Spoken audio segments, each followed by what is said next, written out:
सबसे पहले आप सभी को मेरा यूट्यूब चैनल पे स्वागत है। इस वीडियो में मैं आपको एनआईएसएम सीरीज 5 है यानी mutual fund distributor certification examination के बारे में बताऊंगा। यह कोर्स उतनी डिफिकल्ट है भी नहीं। आप चाहे तो इस कोर्स को सिर्फ 7 दिन में भी क्लियर कर सकते हैं। इस कोर्स के बारे में आपको अगर अधिक जानकारी चाहिए आप मेरा वेबसाइट विजिट कर सकते हैं। मेरा वेबसाइट है www.secretsofstockmarket.in। इस वेबसाइट को विजिट करके आप फ्री में रजिस्ट्रेशन कर सकते हैं और यहाँ पर कई तरह का मॉक टेस्ट अवेलेबल है। उसको अटेंड करके आप अपना कॉन्फिडेंस बढ़ा सकते हैं ताकि आप जब फाइनल एग्जाम देने के लिए जाएंगे आप एक ही बार में आप अपना एग्जाम को क्लियर कर सके और अपना सर्टिफिकेशन पा सके। और जैसे कि आप जानते हैं ये जो कोर्स है एनआईएसएम यानी national institute of securities market offer करती है।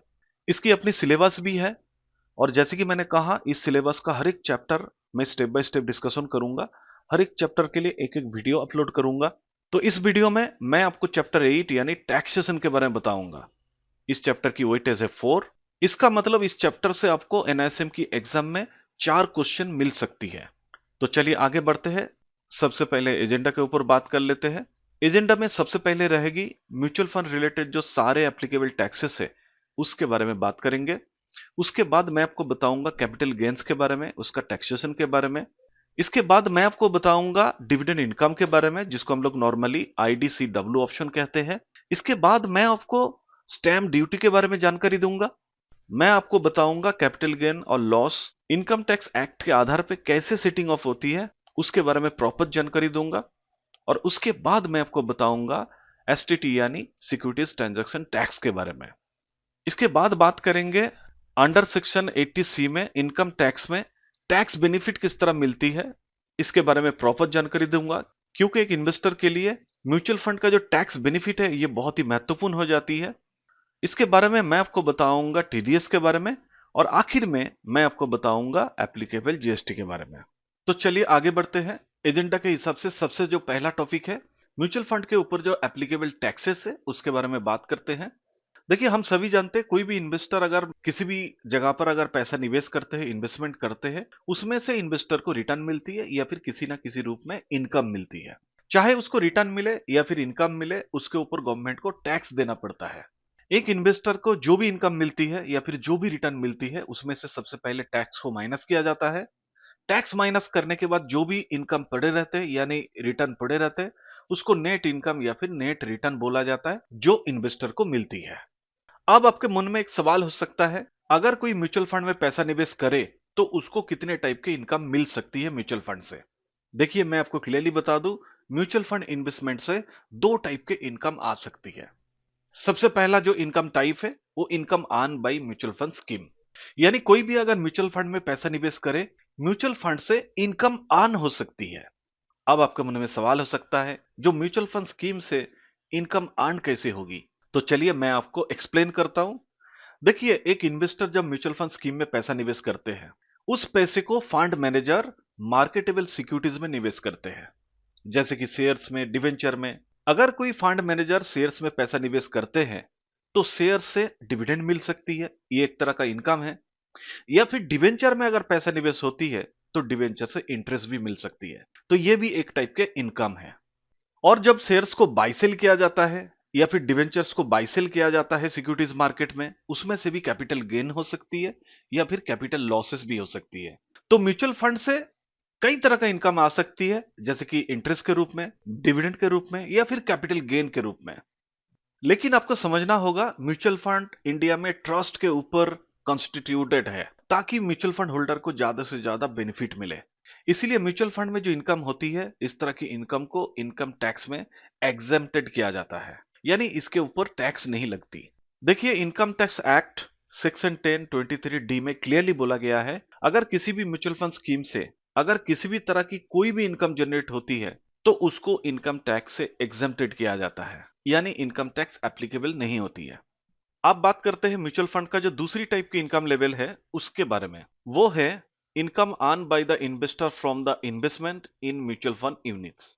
इसका मतलब यही है अगर कोई mutual fund investor mutual fund में पैसा निवेश करते हैं तो उसके बदले में म्यूचुअल फंड इन्वेस्टर को म्यूचुअल फंड की यूनिट्स मिलती है। इस तरह की म्यूचुअल फंड की यूनिट से अगर कुछ भी इनकम होता है उसके ऊपर भी टैक्स एप्लीकेबल होती है। तो चलिए मैं आपको एक्सप्लेन करता हूं। देखिए हम सभी जानते हैं कोई एक इन्वेस्टर अगर म्यूचुअल फंड स्कीम में पैसा निवेश करना चाहते हैं तो उनके लिए म्यूचुअल फंड स्कीम में दो ऑप्शन होती है। एक है डिविडेंड ऑप्शन और दूसरी है ग्रोथ ऑप्शन। आज के दिन में डिविडेंड ऑप्शन वाला जो कॉन्सेप्ट है वो काम नहीं करती, उसका नाम चेंज होकर इनकम डिस्ट्रीब्यूशन काम कैपिटल विड्रॉल यानी इन शॉर्ट इसको IDCW कहा जाता है। एक इन्वेस्टर के लिए म्यूचुअल फंड स्कीम में दो ही ऑप्शन होती है, एक है IDCW ऑप्शन और दूसरी है ग्रोथ ऑप्शन। अब इस तरह की म्यूचुअल फंड से अगर किसी भी तरह की कोई कैपिटल गेन होती है या फिर डिविडेंड मिलती है तो उसके ऊपर अलग अलग टैक्स एप्लीकेबल होती है।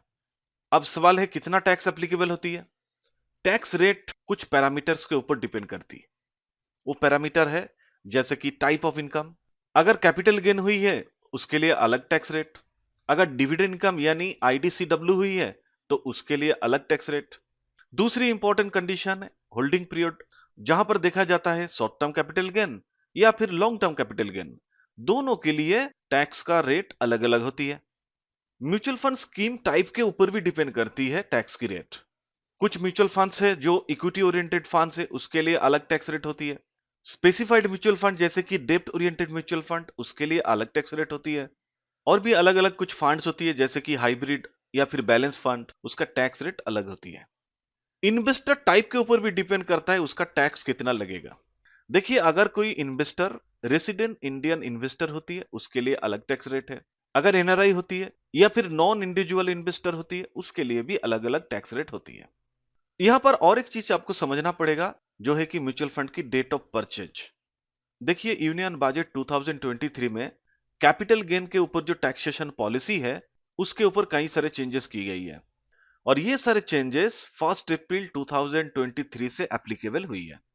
अगर कोई म्यूचुअल फंड का इन्वेस्टर 1 अप्रैल 2023 से पहले किसी भी तरह की म्यूचुअल फंड्स की यूनिट्स अगर खरीदे हैं तो उनके लिए पुरानी टैक्स स्ट्रक्चर एप्लीकेबल होती है। और अगर म्यूचुअल फंड का कोई इन्वेस्टर 1 अप्रैल 2023 या फिर उसके बाद किसी भी तरह की म्यूचुअल फंड की यूनिट्स अगर परचेज की है तो उसके लिए नए टैक्स एप्लीकेबल होती है। यहां पर और एक चीज आपको ध्यान रखना पड़ेगा, म्यूचुअल फंड की डेट ऑफ रिडेम्पशन। देखिए जुलाई 2024 में यूनियन बजट फाइनेंशियल ईयर 2024-25 का पार्लियामेंट में जो प्रेजेंटेशन हुई है उसमें गवर्नमेंट कई सारे चेंजेस की है, क्योंकि गवर्नमेंट का पर्पस था कि टैक्स बहुत ही सिंप्लीफाइड हो और ज्यादा से ज्यादा इन्वेस्टर को बेनिफिट मिले। इसमें सबसे बड़ी चेंजेस कैपिटल गेन टैक्स के ऊपर की गई है और जैसे ही न्यू टैक्स रूल बनाया गया है तो इमीडिएट बेसिस में उस इफेक्टिव भी किया गया है। अगर कोई इन्वेस्टर म्यूचुअल फंड के जो यूनिट्स है उसको अगर 23 जुलाई 2024 से पहले अगर रिडीम करते हैं तो उसके लिए ओल्ड टैक्स रेट यूज होती है। लेकिन कोई म्यूचुअल फंड के इन्वेस्टर अगर अपना यूनिट्स 23 जुलाई 2024 या फिर उसके बाद रिडीम करते हैं तो ऐसे केसेस में applicable tax new tax rate के हिसाब से लगती है। अब मैं आपको समझाऊंगा कैपिटल गेन्स के बारे में। देखिए बेसिकली कैपिटल गेन भी हो सकती है, कैपिटल लॉस भी हो सकती है। अगर म्यूचुअल फंड इन्वेस्टर सस्ते में म्यूचुअल फंड के यूनिट्स खरीदते हैं और ज्यादा रेट में बेचते हैं तो ऐसे केसेस में कैपिटल गेन होती है। मान लीजिए कोई एक म्यूचुअल फंड के इन्वेस्टर म्यूचुअल फंड के एक यूनिट्स को 10 रुपया में खरीदा और 12 रुपये में बेचा तो एक यूनिट का कैपिटल गेन्स हुई है 2 रुपया। ठीक उसी तरह अगर कोई म्यूचुअल फंड के इन्वेस्टर ज्यादा रेट में म्यूचुअल फंड की यूनिट्स खरीदते हैं और सस्ती रेट में म्यूचुअल फंड की यूनिट्स बेचते हैं तो ऐसे केसेस में उसकी कैपिटल लॉस भी हो सकती है। तो यहां पर हम लोग कैपिटल लॉस के बारे में बात नहीं करेंगे, कैपिटल गेन के ऊपर बात करेंगे, क्योंकि कैपिटल गेन तभी होती है जब म्यूचुअल फंड की यूनिट्स को सेल की जाती है या फिर रिडेम्पशन की जाती है। तो कैपिटल गेन के ऊपर जो एप्लीकेबल टैक्स है वो कैपिटल गेन प्रॉफिट के ऊपर होती है। वो डिपेंड्स करता है कि ये शॉर्ट टर्म कैपिटल गेन है या फिर लॉन्ग टर्म कैपिटल गेन है। शॉर्ट टर्म कैपिटल गेन के लिए अलग टैक्स रेट होती है, लॉन्ग टर्म कैपिटल गेन के लिए अलग टैक्स रेट होती है। तो चलिए एक एक करके बात करते हैं। अगर कोई mutual fund investor equity oriented mutual fund में पैसा निवेश करते हैं, हम सभी जानते हैं इक्विटी ओरिएंटेड म्यूचुअल फंड्स मतलब जहां पे म्यूचुअल फंड एसेट वैल्यू की कम से कम 65% से भी ज्यादा पैसा इंडियन इक्विटीज में निवेश करके रखा जाता है। ये इस तरह की फंड होती है जहां पर होल्डिंग पीरियड होती है 12 महीने की। अगर किसी म्यूचुअल फंड इन्वेस्टर को 12 महीने या फिर उससे कम समय में किसी भी तरह की कैपिटल गेन होती है उसको हम लोग शॉर्ट टर्म कैपिटल गेन कहते हैं यानी STCG कहते हैं। इसके ऊपर इन्वेस्टर को 20% फ्लैट रेट में टैक्स देना पड़ता है। तो शॉर्ट टर्म कैपिटल गेन के ऊपर म्यूचुअल फंड इन्वेस्टर को फ्लैट रेट में 20% टैक्स देना पड़ता है। अगर कोई म्यूचुअल फंड के इन्वेस्टर 12 महीने के ज्यादा समय तक म्यूचुअल फंड को होल्ड करके रखते हैं, अगर ऐसे केसेस में किसी भी प्रकार की कैपिटल गेन होती है, उसको लॉन्ग टर्म कैपिटल गेन कहा जाता है। इन शॉर्ट इसको LTCG कहा जाता है।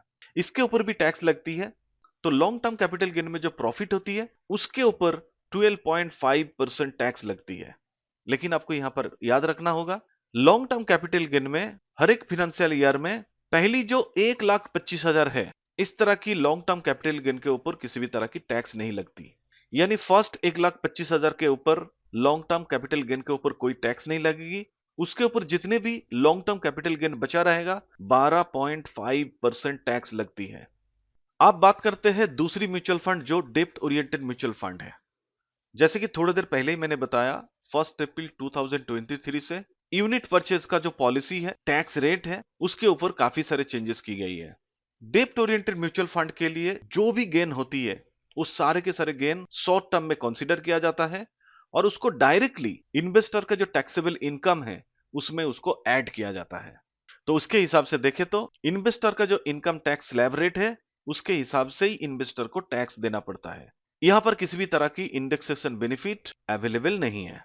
जैसे कि मैंने कहा, यहां पर सारे के सारे कैपिटल गेन शॉर्ट टर्म में ट्रीट की जाती है, लॉन्ग टर्म का कॉन्सेप्ट नहीं है, इसीलिए यहां पर होल्डिंग पीरियड का भी कॉन्सेप्ट नहीं है। अब तीसरी टाइप की जो म्यूचुअल फंड है, बैलेंस या फिर हाइब्रिड म्यूचुअल फंड, उसके बारे में बात करते हैं। हम सभी जानते हैं इस तरह की फंड में 35% to 65% तक इंडियन इक्विटीज में निवेश रहती है। इसकी होल्डिंग पीरियड है 24 मंथ्स।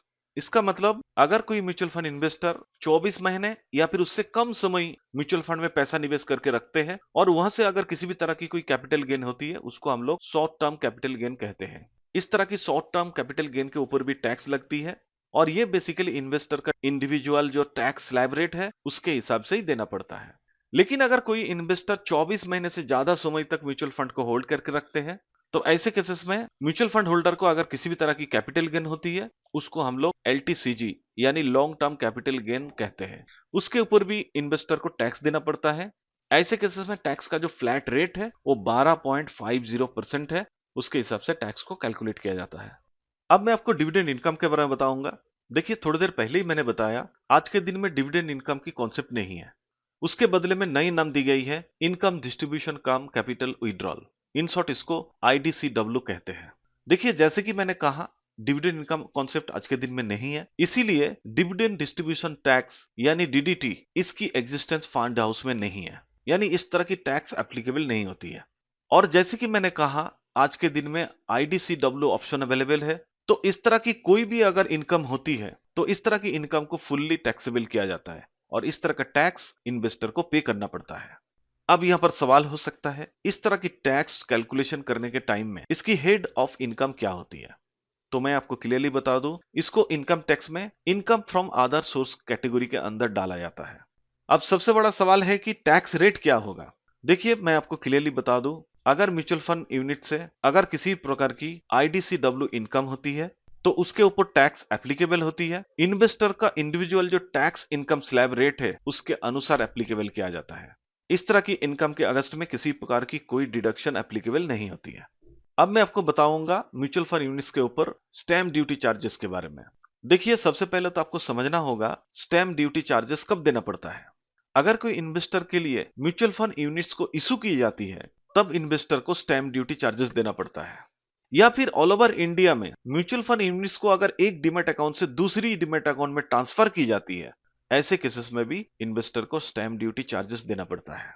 ये जो स्टैम्प ड्यूटी चार्जेस है ये यूनिफॉर्म होती है, एक फिक्स रेट होती है और इसकी कैलकुलेशन म्यूचुअल फंड यूनिट्स की जो ट्रांजैक्शन वैल्यू है उसके ऊपर बेस करके कैलकुलेट की जाती है। तो जब कोई म्यूचुअल फंड यूनिट्स को परचेज किया जाता है या फिर म्यूचुअल फंड यूनिट्स में सब्सक्रिप्शन किया जाता है, इसमें SIP, STP, डिविडेंड रीइन्वेस्टमेंट भी आती है, तो उसकी ट्रांजैक्शन वैल्यू के ऊपर 0.005% स्टैम्प ड्यूटी एप्लीकेबल होती है। अगर कोई mutual fund investor all over India में म्यूचुअल फंड यूनिट्स को एक डीमैट अकाउंट से दूसरी डीमैट अकाउंट में ट्रांसफर करते हैं, ऐसे केसेस में भी ट्रांजैक्शन वैल्यू के ऊपर 0.015% स्टैम्प ड्यूटी चार्जेस लगती है। लेकिन आपको ध्यान रखना पड़ेगा, अगर म्यूचुअल फंड की यूनिट्स अगर रिडेम्पशन होती है या फिर लिक्विडेटेड होती है तो ऐसे केसेस में किसी भी प्रकार की ट्रांजैक्शन वैल्यू के ऊपर कोई स्टैम्प ड्यूटी चार्जेस नहीं लगती। तो अब देखते हैं कि म्यूचुअल फंड में अगर किसी भी तरह की कोई कैपिटल लॉस होती है तो उसको सेट ऑफ कैसे की जाती है। तो इनकम टैक्स एक्ट के रूल्स के अनुसार अगर कोई इन्वेस्टर को इन्वेस्टमेंट लॉस होती है तो ऐसे केसेस में इन्वेस्टर का जो ओवरऑल टैक्स लायबिलिटी है उसको रिड्यूस करने का एक प्रॉपर प्रोसेस होती है। इसमें बेसिकली दो टाइप के प्रोसेस होती है, एक है सेट ऑफ लॉसेस और दूसरी है कैरी फॉरवर्ड ऑफ लॉसेस। तो सबसे पहले बात करेंगे, अगर किसी भी तरह की कैपिटल लॉस होती है तो उसको किस तरह सेट ऑफ की जाती है। देखिए मैं आपको क्लियरली बता दूं, अगर किसी भी तरह की कोई कैपिटल लॉस होती है उसको कैपिटल गेन के अगेंस्ट में सेट ऑफ की जाती है। अगर शॉर्ट टर्म लॉस हुई है तो ऐसे केसेस में शॉर्ट टर्म कैपिटल गेन या फिर लॉन्ग टर्म कैपिटल गेन के अगेंस्ट में उसको सेटअप की जाती है।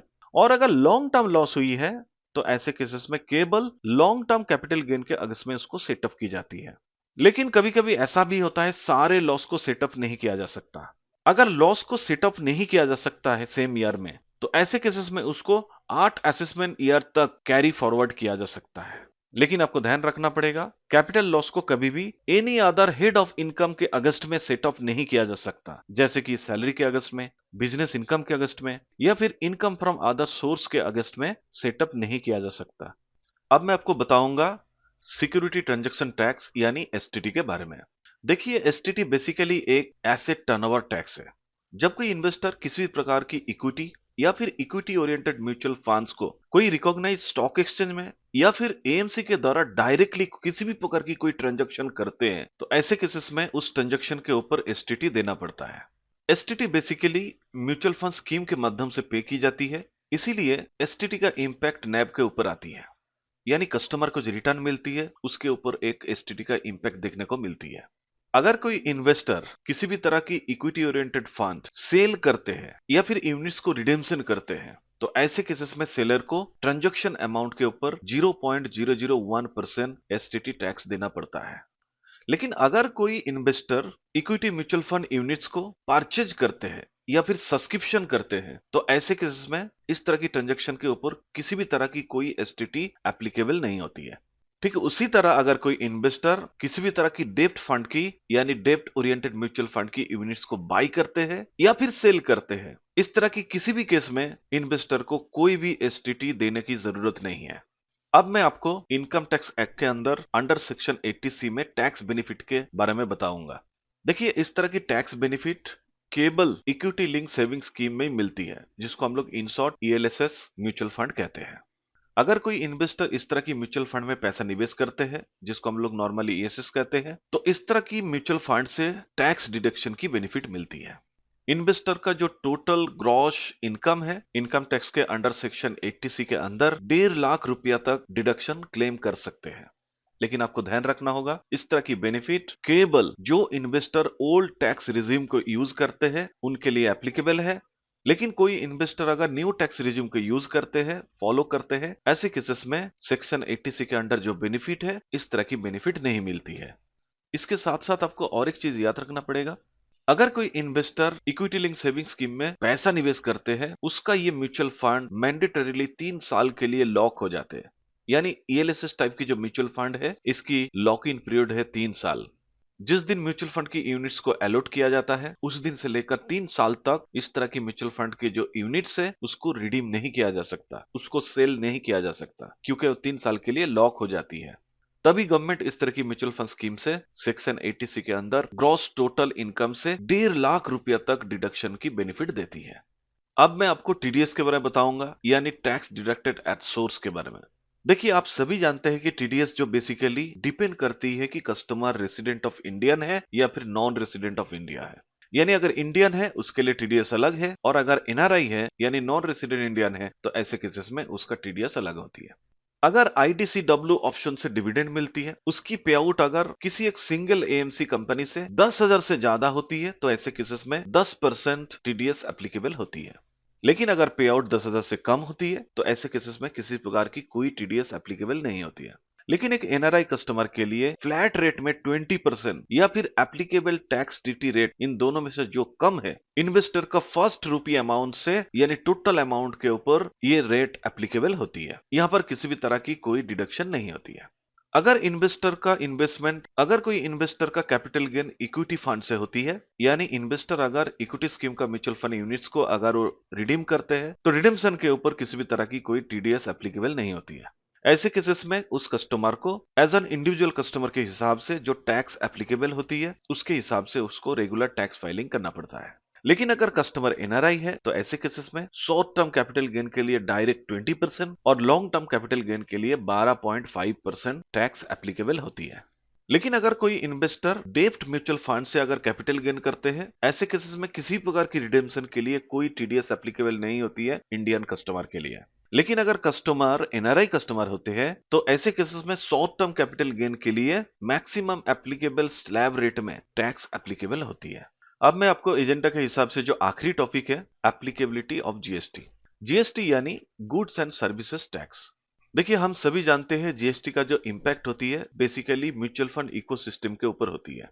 ये बेसिकली म्यूचुअल फंड का जो कॉस्ट ऑफ ऑपरेशन है उसके ऊपर एप्लीकेबल होती है। आपको ध्यान रखना पड़ेगा, जीएसटी कभी भी इन्वेस्टर का जो प्रिंसिपल कैपिटल अमाउंट है उसके ऊपर डायरेक्ट टैक्सेशन नहीं होती है, यानी प्रिंसिपल अमाउंट के ऊपर किसी भी तरह की कोई जीएसटी एप्लीकेबल नहीं होती है। अब ये जीएसटी कैसे काम करती है, तो चलिए एक एक करके बात करते हैं। जीएसटी बेसिकली इन्वेस्टमेंट मैनेजमेंट जो फीस होती है या फिर म्यूचुअल फंड स्कीम का जो एडवाइजरी फीस होती है, उस फीस अमाउंट के ऊपर जीएसटी को एप्लीकेबल किया जाता है। लेकिन इस तरह की जीएसटी बेसिकली स्कीम के टोटल एक्सपेंसेस रेशियो की प्रोविजन के अनुसार एक स्पेसिफाइड ओवरऑल लिमिट के हिसाब से ही किया जाता है। इन्वेस्टमेंट मैनेजमेंट फीस और एडवाइजरी फीस को छोड़कर और भी कई तरह का फीस एप्लीकेबल होती है, उसके ऊपर भी जीएसटी एप्लीकेबल होती है। लेकिन यहां पर भी वही चीज है, maximum limit total expenses ratio provision के अनुसार एप्लीकेबल होती है। म्यूचुअल फंड के एग्जिट लोड के ऊपर भी जीएसटी एप्लीकेबल होती है। इस तरह की जीएसटी एग्जिट लोड से डिडक्ट की जाती है और इसका नेट अमाउंट को स्कीम में क्रेडिट किया जाता है। कोई भी इन्वेस्टर या फिर ट्रेडर जब ट्रेड को एग्जीक्यूट करते हैं, उसके लिए जो बुकरेज एप्लीकेबल होती है, ट्रांजैक्शन कॉस्ट एप्लीकेबल होती है, उसके ऊपर भी जीएसटी को पे करना पड़ता है, यानी जीएसटी एप्लीकेबल होती है। इसका भी एक लिमिट होती है टोटल एक्सपेंसेस रेशियो इसकी प्रोविजन के अनुसार। और लास्ट में आपको बताऊंगा, जब एएमसी म्यूचुअल फंड डिस्ट्रीब्यूटर को उसकी कमीशन पे आउट करती है, तो ऐसे केसेस में subject to GST commission amount के ऊपर जीएसटी एप्लीकेबल होती है। और जैसे कि मैंने बोला, टैक्स कभी भी स्कीम के ऊपर एप्लीकेबल नहीं होती है, इसीलिए स्कीम में किसी भी तरह की जीएसटी का डिडक्शन नहीं होती है। आशा करता हूं मेरा ये वीडियो आपको अच्छा लगा। अगर ये वीडियो आपको हेल्पफुल लगा तो प्लीज मेरे यूट्यूब चैनल को सब्सक्राइब कर दीजिए और बेल आइकन को जरूर दबाइए, ताकि जब भी मैं नेक्स्ट वीडियो अपलोड करूंगा तुरंत उसका नोटिफिकेशन आपको मिले और आप देख सके, आप अपना नॉलेज को बढ़ा सके। आप चाहे तो मेरा वीडियो को लाइक कर सकते हैं और अपने दोस्त को भी शेयर भी कर सकते हैं। आपको अगर किसी भी तरह की कोई क्वेरीज है, डाउट्स है, कमेंट सेक्शन में जाकर आप कमेंट भी लिख सकते हैं। तो stay healthy, be happy, thanks for watching this video, happy learning.